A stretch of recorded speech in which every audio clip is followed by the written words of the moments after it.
Hey everyone, and welcome back to another video. And in this video, I'm going to show you how to make custom fields hidden on ClickUp. Now this video is going to be particularly useful for individuals. Let's say that you got started with using ClickUp, and there are some custom fields which you want to hide from team members or maybe hide from clients.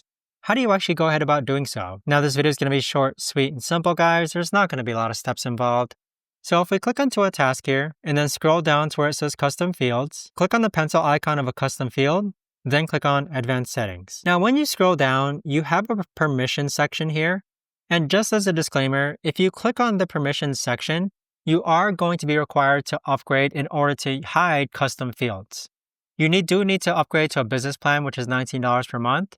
And what it allows you to do is that you can make custom fields private, hidden, you can restrict who can view them, set values, or edit those particular fields. But there you have it, guys. That right there is the best and easiest way that I know of to actually go ahead and make custom fields hidden on ClickUp. If you guys know of a better or easier way to actually do this, let me know in the comments down below.